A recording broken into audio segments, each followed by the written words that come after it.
बनाए और पूरे मोहल्ले की माताएं थाली भर भर के सामान लाए और ऐसी पल्लू ले लेके माताएं ककड़ी भुट्टा नरियल सब शंकर जी पे बेल पत्ती पत्ता पत्ती धतूरा सारा सामान शंकर जी पे और सब सामान और शंकर जी ऐसा दबा दबाया बैठा।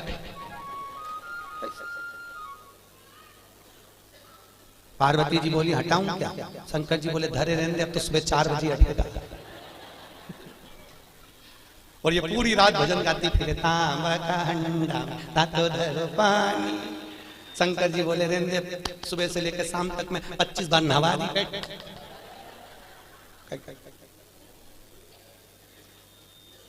और बोलती जा नींद आए भोला नवा के देऊंगी।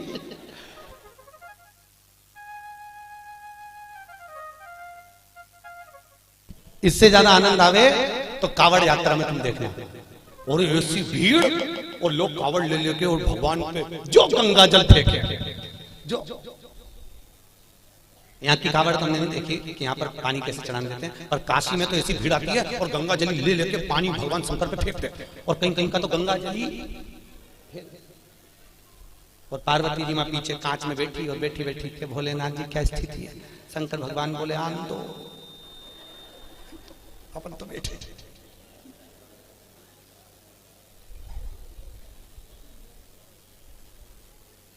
बहुत दूर से आए,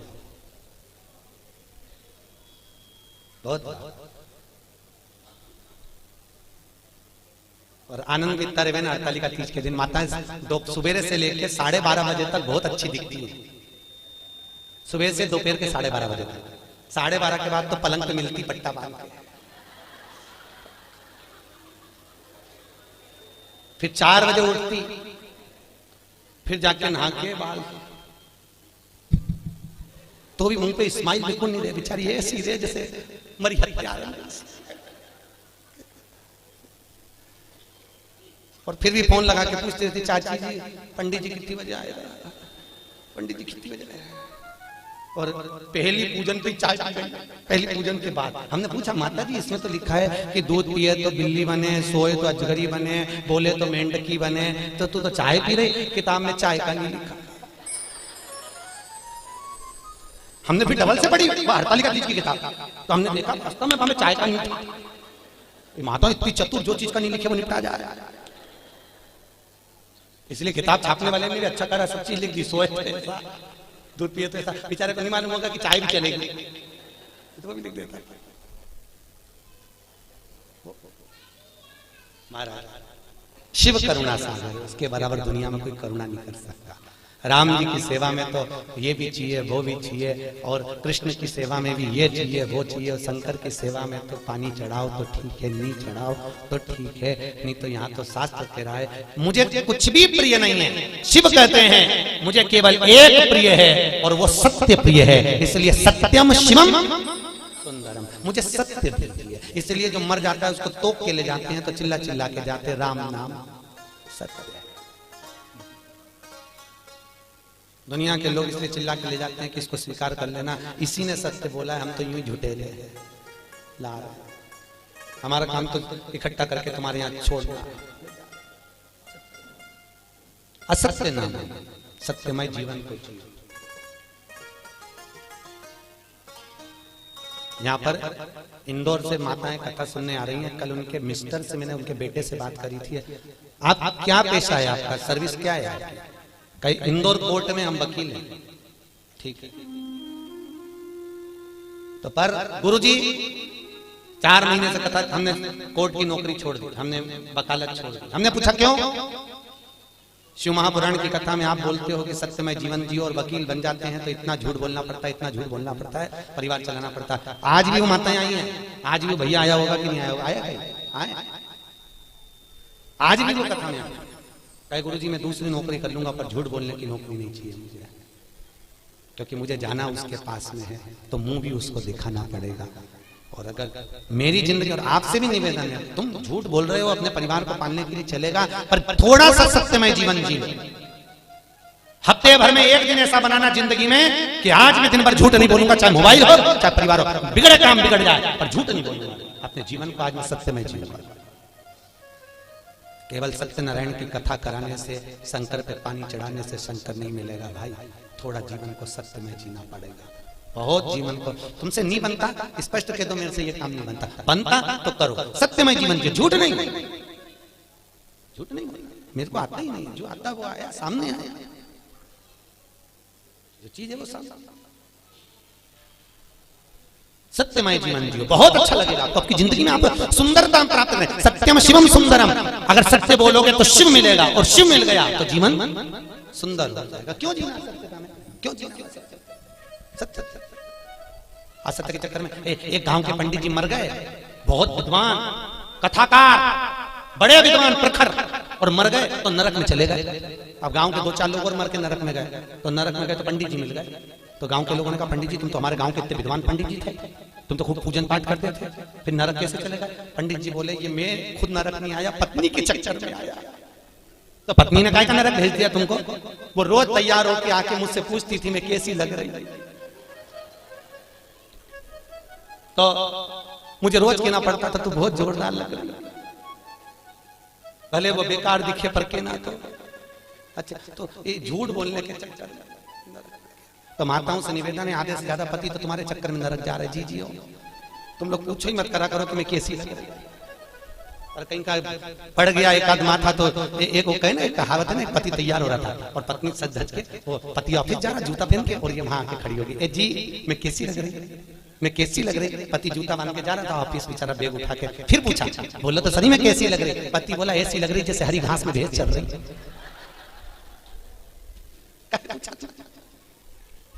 पूछे क्यों? भगवत तत्व की शरणागति है महाराज। जीवन में थोड़ा सत्यमय जियो, सत्यम शिवम। अच्छा, बहुत कथा कह रही है। भूत बावन भूतेश्वर भोलेनाथ ने ब्रह्मा जी को श्राप दिया। देवताओं ने मिलकर ब्रह्मदेव के लिए आदर करा, भगवान शंकर की पूजन करी। भगवान शिव ने कहा, नारायण ये ब्रह्मा जी का सिर कटा है, ब्रह्मा जी के कटे हुए सिर से बट वृक्ष उत्पन्न होगा। कौन सा वृक्ष? बट वृक्ष, बड़ का पेड़। और इस बट वृक्ष के नीचे कोई देवता की पूजन नहीं होगी, होगी तो केवल पितरों की पूजन होगी। और मैंने इस ब्रह्मा के मुख को बड़ का पेड़ बनाया है, इसलिए मैं इस पेड़ के नीचे विराजमान रहूंगा। मेरा नाम बटकेश्वर महादेव रहेगा। कौन सा महादेव? बटकेश्वर। यहां पर भी होंगे बटकेश्वर महादेव, वही ना महाराज। बटकेश्वर महादेव, जो घर में चिड़चिड़ापन रहता है, क्रोध रहता है, झगड़ा होता है, क्लेश मचा होता है, घर में शांति नहीं रहती, तो बटकेश्वर महादेव के मंदिर में जो जलाधारी होती है, उस जलाधारी में अपना नाम और गोत्र बोलकर बेलपत्री की डंडी को फंसाकर उसमें 1 लोटा पानी और दूध चढ़ाकर आ जाइए, घर में शांति हो जाती है, कभी क्लेश नहीं मचेगा। सोमवार की अष्टमी के दिन यह क्रम किया जाता है। कौन से दिन? जम के बोलिए, सोमवार की अष्टमी, बटकेश्वर महादेव के मंदिर में। शिव को भगवान ब्रह्मा का मुख बड़का हो, समय आया ब्रह्मा जी ने सृष्टि की रचना आगे बढ़ गई। भगवान विष्णु ने ब्रह्मा जी से कहा, ब्रह्मदेव सृष्टि की रचना करिए। शंकर जी से पूछा, ब्रह्मा जी ने सृष्टि कैसी रचना है? भगवान भोलेनाथ ने अपना अर्धनारेश्वर स्वरूप का दर्शन दिया। आधा पुरुष आधा स्त्री, आधा शिव आधा पार्वती के रूप में भगवान दर्शन दिए और कहा, इस रूप को ब्रह्मा जी देख लो और ऐसी सृष्टि की रचना कर दो। आधे पुरुष आधे स्त्री बना दो। ब्रह्मा जी पुरुष और स्त्री का निर्माण कर रहे थे। उन्होंने कहा, शंकर जी ने कहा आधा पुरुष आधा स्त्री बना दो, तो ब्रह्मा जी ने दोनों को भेले करके बना दिया। शंकर जी और पार्वती जी का जो स्वरूप का दर्शन करा, तो पुरुष और स्त्री को दोनों को जोड़कर बना दिया। जैसे जोड़कर बनाया तो ब्रह्मा जी ने चारों तरफ किन्नरी किन्नर उत्पन्न कर दिए। चारों तरफ किन्नरों की सृष्टि हो गई। सबसे पहली पृथ्वी पर अगर कोई सृष्टि की रचना हुई थी तो उसके निर्माता ब्रह्मा, और ब्रह्मा ने अगर पहली सृष्टि रची थी तो वो किन्नर की थी। इनकी सृष्टि थी, जम के बोलिए, किन्नरों की सृष्टि। चारों तरफ किन्नरी किन्नर हो गए। जब किन्नरी किन्नर चारों तरफ हो गए, इतने में वहीं से भगवान शंकर और भगवान विष्णु निकल कर आ रहे थे। भगवान विष्णु ने कहा, चलो प्रभु सृष्टि की रचना होगी होगी, देख लेते हैं। भगवान नारायण शंकर जी के साथ जैसे नीचे आए, आकर देखा तो किन्नरी किन्नर नजर आए। जैसे किन्नरों को देखा, इतने में भगवान विष्णु ठाका लगाकर हंस दिए। भगवान शंकर को बुरा लग गया। शंकर जी ने कहा, नारायण तुम क्यों हंस रहे हो? अरे प्रभु, ब्रह्मा जी से कहा था सृष्टि की रचना करो, आधे पुरुष आधे स्त्री बनाना, उन्होंने जोड़कर बना दिया, दोनों को पुरुष स्त्री किन्नर बन गए। शंकर भगवान बोले, गलती किससे नहीं होती? ब्रह्मा से गलती हुई है तो सबरेगा सुधरेगा। पर ब्रह्मा जी से गलती हुई है, पर भगवान नारायण तुम इन किन्नरों पर हंसे हो, तुम्हें भी पृथ्वी पर जाकर किन्नर बनना पड़ेगा। किसको? जम के बोलिए। भगवान नारायण, तुम्हें पृथ्वी पर जाकर किन्नर बनना पड़ेगा। भगवान विष्णु ने क्षमा मांगी, प्रभु क्षमा मांगी। नहीं, शंकर जी बोले आप हंसे हो इन किन्नरों पर, तो तुमको किन्नर तो बनना पड़ेगा। और याद करो वो चरित्र, जब भगवान विष्णु किन्नर बने थे, कथा सुनी होगी आपने महाभारत की, कि द्रौपदी को जब लेकर आए अर्जुन, और अर्जुन जब द्रौपदी को लेकर आए तो माता कुंती ने भोजन बनाते बनाते कह दिया 5 बांट। अर्जुन ने कहा द्रौपदी मेरी माँ ने कहा है तुम्हें 5 पतियों की पत्नी बनना पड़ेगा। द्रौपदी ने कहा बन जाऊंगी, पर शर्त एक है, एक एक पति के साथ में 1-1 साल रहूंगी, और मेरे पति के कमरे में अगर कोई दूसरा पति आ गया तो उसको 5 वर्ष के लिए बन जाना पड़ेगा। अगर आप मंजूर करते हो तो मैं 5 पतियों की पत्नी बनने को तैयार हो जाता। द्रौपदी ने 5 पतियों के साथ में फेरे लिए, रहने लगी।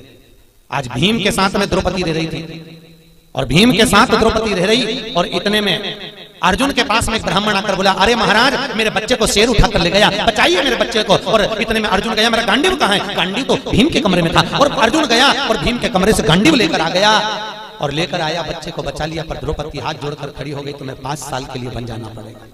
अर्जुन 5 वर्ष के लिए बन चले गए। नागों की कन्या उलूपी के साथ में अर्जुन ने शादी कर ली। अर्जुन का एक लड़का हो गया जिसका नाम था अरावण। क्या नाम था? जम के बोलो। अरावण। क्या नाम है? अरावण। अर्जुन का लड़का हो गया। अर्जुन वापिस आ गए। जब कौरव और पांडवों का युद्ध चालू हुआ तो कुरुक्षेत्र की भूमि, युद्ध की भूमि को प्रसन्न करने के लिए चंडी को प्रसन्न करना था, और चंडी को प्रसन्न करने के लिए नियम था कि जब युद्ध प्रारंभ होगा तो दोनों तरफ से परिवार में से 1-1 बलि देना पड़ेगा किसी व्यक्ति की। कौरव तो खुश हो गए, हम तो 100 भाई, एक मर गया तो 99 बच जाएंगे, पर पांडवों का क्या होगा? 5 में से 1 मर गया, 4 ही बच पाएंगे। भगवान कृष्ण को नींद नहीं आ रही, बेचैनी बनी हुई है। अर्जुन से कहा अर्जुन तुम 5 में से किसी को मरता हुआ नहीं देख सकता। अर्जुन ने कहा स्वामी किसी को तो मरना पड़ेगा, बलि तो देना है चंडी को प्रसन्न करने के लिए परिवार का। कौन देगा बलि? एक मरना। अर्जुन याद कर, तू वन गया था तो तेरा लड़का हुआ था, तू जा उस लड़के को लेकर। अर्जुन गया वन में, जब तक लड़का बड़ा हो गया था रावण, उसको लेकर आया। रावण हमें युद्ध में तुम्हारी जरूरत है। उसने कहा पिताजी चिंता मत करो, मैं तुम्हारे लिए प्राण देने को तैयार हूं, मरने को तैयार हूं। रावण आया, भगवान द्वारकाधीश ने कहा रावण तुम कहते हो कि मैं प्राण देने को तैयार हूं, तुम्हारे प्राण चाहिए। रावण कहता है युद्ध के मैदान में मैं मरने को तैयार हूं दादा, मैं मर जाऊंगा। भगवान कृष्ण ने कहा युद्ध के मैदान में तुमसे युद्ध नहीं लड़वाना, चंडी को प्रसन्न करने के लिए कौरव और पांडवों में से 1-1 बलि जाना है। कौरव अपने भाई की बलि दे रहे हैं तो हमको तुम्हारी बलि देना है। रावण कहता है दादा मरने को तैयार हूं, परंतु एक दिक्कत है। क्या? अगर मैं कुंवारा मर गया तो ना तो मुझे पिंड मिलेगा ना मुझे तर्पण मिलेगा। 16 सनात का भोजन कभी कुंवारे मरे हुए व्यक्ति को प्राप्त नहीं होता, जो कुंवारी अवस्था में मर गया। ना तो मुझे पिंड मिलेगा ना तर्पण मिलेगा।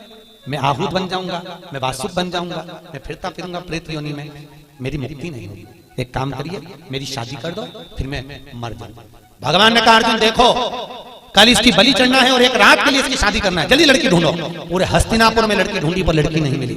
रात्रि के 11 बज गई, कन्या प्राप्त नहीं हुई। भगवान को चिंता लग गई अगर इसका विवाह नहीं होगा तो ये मरेगा नहीं, और मरेगा नहीं तो बलि कौन की चढ़े। तो भगवान कृष्ण को याद आया कि मुझे शंकर जी ने किन्नर बनने का श्राप दिया था। शंकर भगवान के वचन को निभाने के लिए भगवान एक रात के लिए उस रावण के पत्नी बन गए।